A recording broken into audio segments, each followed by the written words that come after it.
চলো আজকে বানিয়ে দেখাবো সুপার টেস্টি বরবটি আলুর তরকারি। তার জন্য কড়াইয়ে তেল দিয়ে দিলাম। দেওয়ার পর আলু বরবটিগুলোও ভেজে নেব। এখানে আলুটা কিন্তু আমি খুব বেশি মোটা মোটা কুটিনি, যাতে বরবটির সাথে আলুটা ভালোভাবে সিদ্ধ হয়ে যায়, তার জন্য একটু সরু সরু করে আলুগুলো কুটে নিয়েছি। এবার আলু বরবটিটা ভেজে আমি একটু তুলে নেব। এবার ওই কড়াইতেই আরেকটু তেল দিয়ে দিলাম একটু জিরে ফোড়ন, একটু হিং ফোড়ন। তারপর ফোড়নটা হয়ে গেলে দিয়ে দেবো একটা পেঁয়াজ কুচি। পেঁয়াজটা একটু বাদামি করে ভেজে নিলাম। তারপর দিয়ে দেবো 1 চামচ বেসন। বেসনটা হালকা বাদামি করে একটু ভেজে নেব। এই দেখো খুব সুন্দর করে ভেজে নিয়েছি।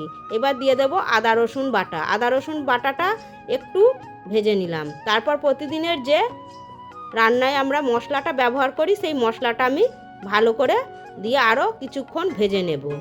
এখানে বেসনটা কিন্তু তোমরা অবশ্যই দেবে। বেসনটা দেওয়ার কারণে তরকারির টেস্টটা একদম অন্যরকম হয়। সব মশলা ভালোভাবে কষে নেওয়ার পর বরবটি আলু আর একটু টমেটো কুচি, এখানে আমি 2টো টমেটো কুচি দিয়েছি। তোমরা চাইলে দইও ব্যবহার করতে পারো এই তরকারিটায়।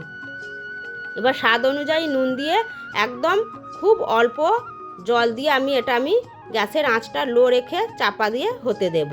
10 মিনিট পর এই দেখো তরকারিটা কিন্তু একদম সুন্দরভাবে রেডি হয়ে গেছে। এটা ভাত, রুটি, পরোটা সব কিছুর সাথেই খাওয়া যেতে পারে।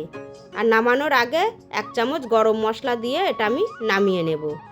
আজকের এই বরবটি আলুর সবজিটা তোমাদের কেমন লাগলো তোমরা কিন্তু অবশ্যই কমেন্ট করে জানিও। ভালো লাগলে একটা লাইক, কমেন্ট আর শেয়ার করে আমার পাশে থেকো। ইউটিউব থেকে যারা দেখছো চ্যানেলটা সাবস্ক্রাইব করে দিও, আর ফেসবুক থেকে যারা দেখছো ফলো করে দিও। আজকের মতো রাখি, দেখা হবে পরবর্তী ভিডিওতে।